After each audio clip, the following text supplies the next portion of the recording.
Alright guys, so I've got my phone stacked up on a bunch of books so I can try to make this video for you. Sorry about the shadows. I'm going to do the best I can here for you. So hopefully this works.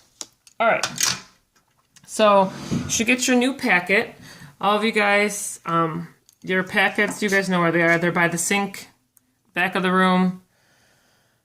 Here, the big stack. It says Unit 4, Absolute Value, Equations, and Piecewise Functions. That's the packet you need. This is the first day of notes. Okay, it says Notes on Solving Absolute Value Equations. Okay, so you guys know absolute value. You know that the absolute value of 6 is equal to both. I'm sorry, I can't even talk right today. You know that the absolute value of 6 is equal to 6, and you know that the absolute value of negative 6 is also equal to 6, because they're both 6 jumps, or 6 numbers away from 0. Remember, the absolute value is the distance you are away from 0. So when we solve absolute value equations, come on, work with me here. There we go. So when we solve absolute value equations, these are the steps we want to use. You want to undo any operations that fall outside the absolute value brackets. Okay, and you would do those in the same order you would do regular algebra. So you would undo addition and subtraction before multiplication and division, just like we do in algebra. Then you want to set the expression inside the absolute value brackets equal to the positive answer and the negative answer. Okay, you're not changing the sign inside. You're not going to change the sign. You're going to keep that sign. You're going to change the sign of the answer. So you're doing two equations in one. Okay, you'll know what I mean in a minute. Then solve the equation to find your solution set. You're going to use set notation. It is a set. So those are your fancy braces. And then it's not on here, but then you have to check for extraneous. I think that's how you spell it. Extraneous roots. Because sometimes it'll look like you've got an answer, but then when you go to check it, it doesn't make any sense. And I'll show you what I mean in a few problems. So number 1, the absolute value of y equals 21.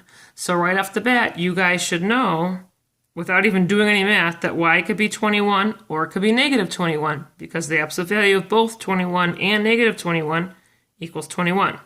So what we do is we split the equation. Oh, let me go back to my pencil. We split the equation.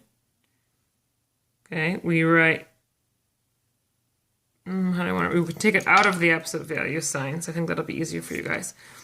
Y equals 21, and then y equals negative 21. So you set the expression inside, so this is my expression inside, equal to the positive and the negative answer. So then my answer in set notation looks like that. Okay, and of course if I was going to check it, I write my original, I plug in one answer,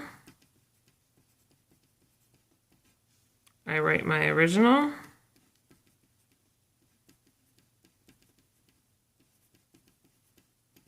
I check it. Okay, number 2, I got more going on the inside, but I have nothing on the outside of my absolute value. So I can just split it, take what's on the inside, set it equal to the positive answer, set it equal to the negative answer. Oh, you can't see that. There we go. Sorry, everything's all stacked up here. All right, so then you do two algebraic equations in one. So you're going to add 15 to each side.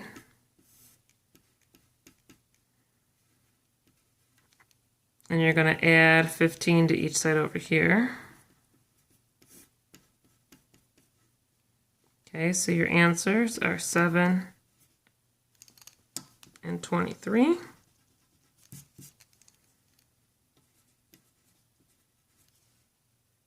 Okay, and then of course you would check it. You would write out the original. You would substitute in.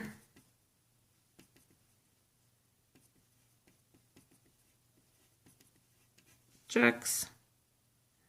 Write out the original. Make sure your absolute value looks like absolute value and not like 151 or 1x. Then plug in your other answer.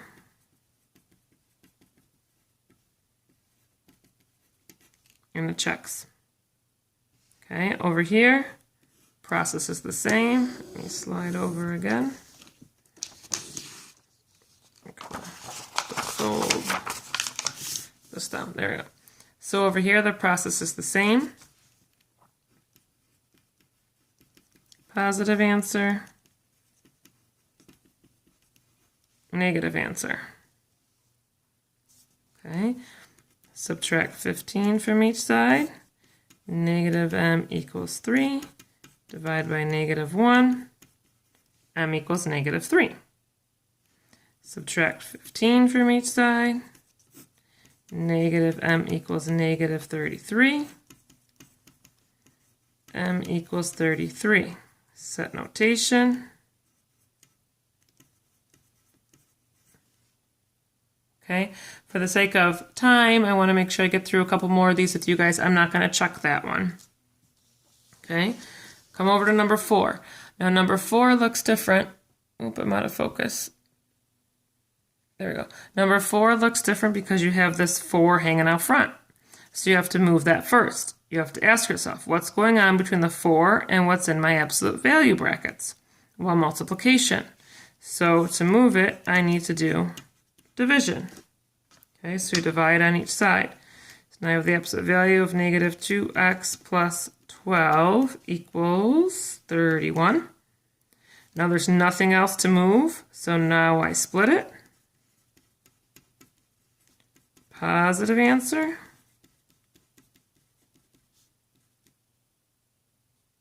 Equals negative 31. Negative answer. Okay, algebra as usual. Oh, looks like I'm not going to get a whole number.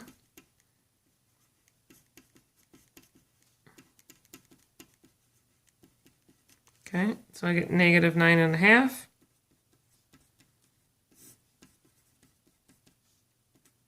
Not going to get a whole number again.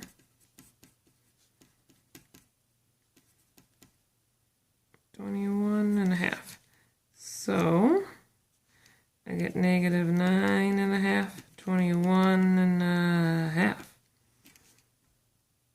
Okay, again, we're not going to check them for the sake of time. Number 5, process is the same. You would move the negative 5 over through division. You get 3 plus, absolute value of 3 plus 4x equals 23. Watch your signs there. Then split it. 3 plus 4x equals 23. 3 plus 4x equals negative 23. Okay, then solve. Okay, for the sake of time, I'm not going to solve all the way, but you should get negative 6.5 and 5 if you did the work. Okay, negative 6.5 and 5. All right, this is what I wanted to get to, number 6. Let me fold again. All right, so number 6. When you guys look at number 6, you should automatically know that something is wrong because there's nothing on the outside of this absolute value, and they have the absolute value equaling a negative number. You guys know I can't do that. That's impossible. All absolute values are positive unless you have something floating out here, like a negative or a negative 3 or a negative 10, negative 2, whatever's out here, or a 3 minus 4, whatever happens to be out here. but there's nothing out here, so I know that this can't happen. So I go along with my work anyways, and I split it.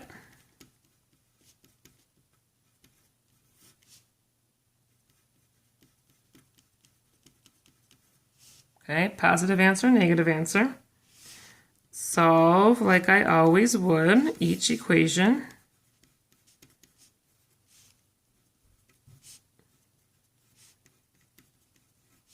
Okay, solve this equation.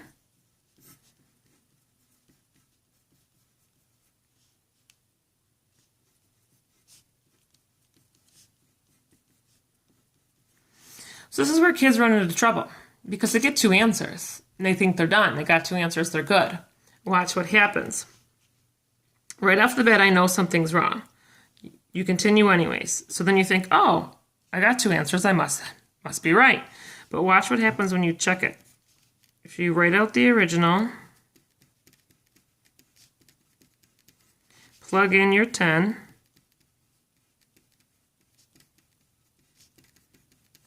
okay, so 1/5 times 10 is 2. 2 minus 12 is negative 10. But the absolute value of negative 10 is 10, and 10 does not equal negative 10. So that's not going to work. So then check the other one. Sometimes only one root is extraneous, sometimes both of them are. Sometimes neither of them are. When I get 110.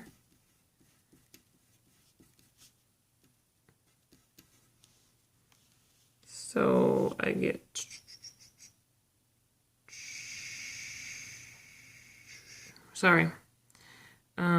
how many times does 5 go into 110? 22 times? Yeah, 22 times. So I get 22 minus 12 equals negative 10. So I get the absolute value of 10 equaling negative 10. So 10 does not equal negative 10. Okay, so this is not your answer. Your answer is extraneous roots. That's your answer. But you must show me all of this work. You must show me all this work. You must show me your checks. You must show me that neither check works and write extraneous roots. Okay, so let's say only one of them was an extraneous root. You would cross that one off and write extraneous root by it, circle the other one, or put it in set notation. Okay, number 7. This time we have stuff going on the outside of our absolute value bracket. So just like it was regular algebra, I'm going to subtract 8 first.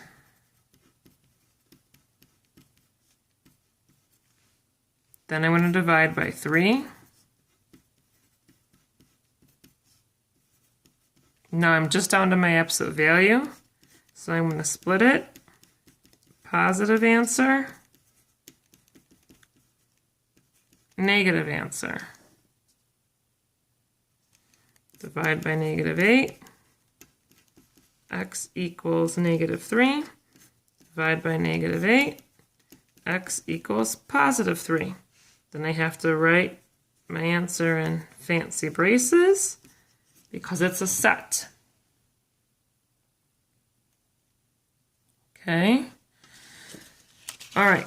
If you guys need to pause this or rewind it, you can do any of that. All right. I don't know how much time you have left. I'm going to do all 3 of these. If you don't have the class time to do all 3 of these, fast forward through this one, because all you're going to do is multiply each side by 8, split it, do algebra. Okay? So if you don't have class time, fast forward through the one I'm going to do right now. Okay, so you're going to get 7, the absolute value of 7p plus 4 equals 24, then split.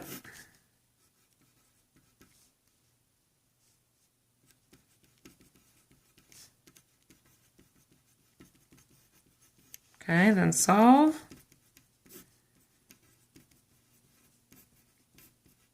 I'm not going to go in evenly, so P equals 20/7.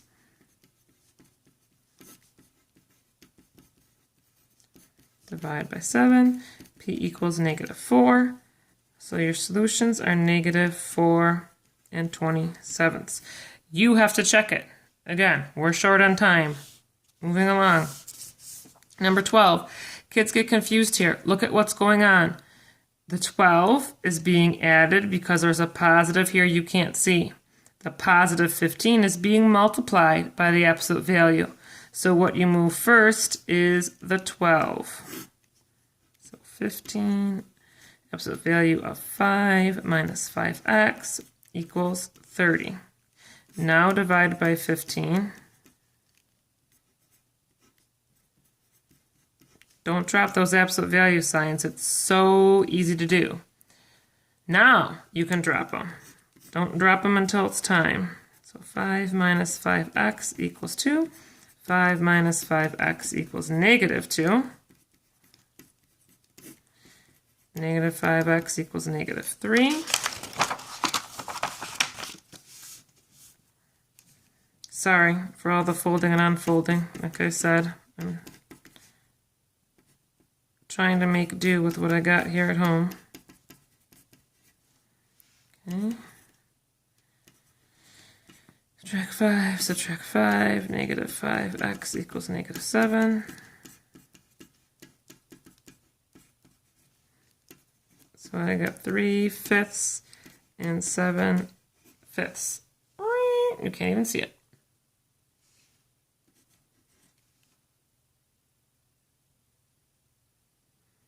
Okay, everybody okay? Okay, just something on number 10 I want you to be careful of. Hopefully, you guys don't try to divide by 3. Remember, that's a +3, so you're going to subtract the 3. So you have negative absolute value of 8x minus 6 equals 0. Don't panic. 0 is a number, and it's an okay number. Divide by -1 to get rid of that negative. Absolute value of 8x minus 6 equals 0. Split it. Oh, do I need to split it? Do I have a positive and -0? No, there's no such thing as a positive and -0. So you only actually have to write it once. So 8x minus 6 equals 0. Add 6. 8x equals 6. Divide by 8. X equals 6/8. X equals 3/4. Just to prove it to you, we'll check this one. Oops, you can't see it. Okay, write out the original. Plug in.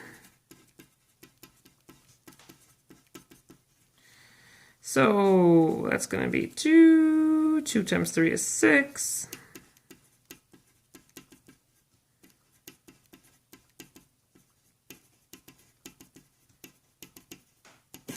Checks.